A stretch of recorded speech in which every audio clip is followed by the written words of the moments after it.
Welcome to my YouTube channel. Rem Gutierrez po, ang inyong kasari.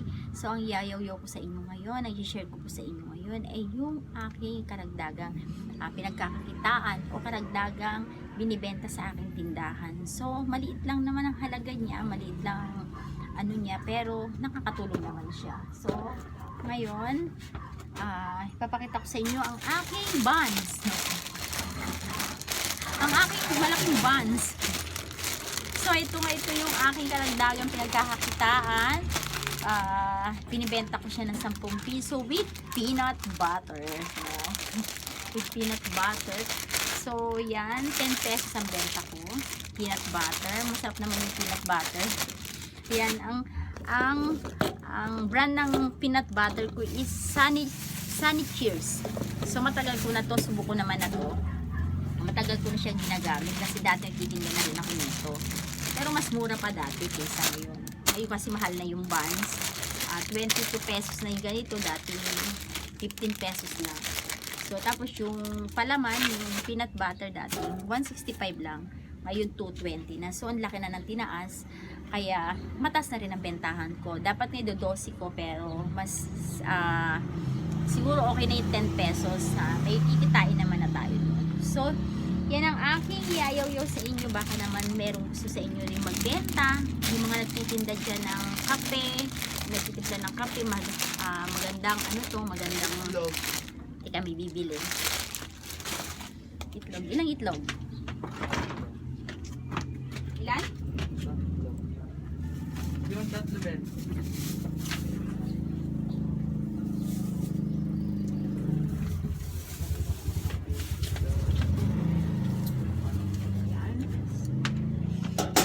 So, ayan guys, pabalik tayo sa aking buns.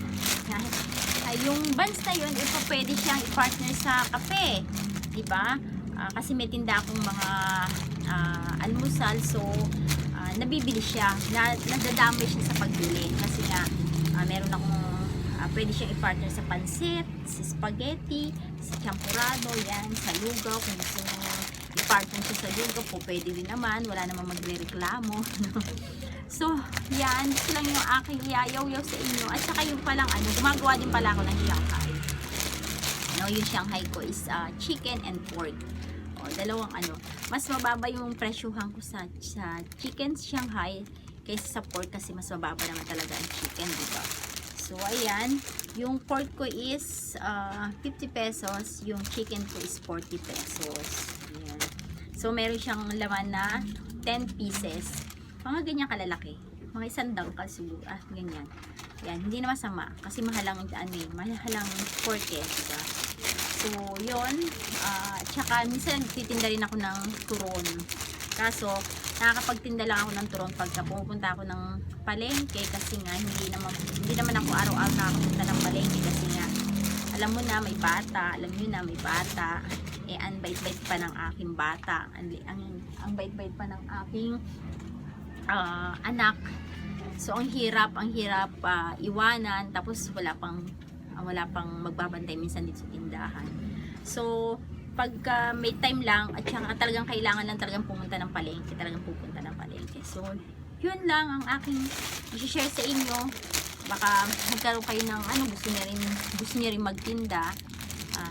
Okay naman siya, mabilis naman siyang maubos. Kasi bumibili lang ako ng limang balot na ganito para hindi siya naabutan ng expiry date. Kasi ang tagal lang nito is 1 week lang. So, ayoko naman na tumagal siya ng 1 week kasi nangangasim na yung lasa niya o yung amoy niya. So, kaya 5 lang, tumatagal lang siya na siguro ng 3 hanggang 4 na araw. So, panibago na naman para laging bago, diba? Yun lang mga kasari, yun lang mga guys, ang aking iayaw-yaw sa inyo.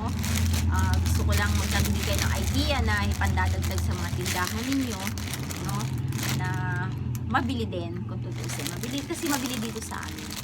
No? Yun lamang po at saka kung bago ka sa aking channel, huwag mo po kalimutan mag-subscribe, mag-share, and mag-comment, and pakikalabit na rin po yung notification bell para naman ma-update kayo sa aking video na i-upload, no?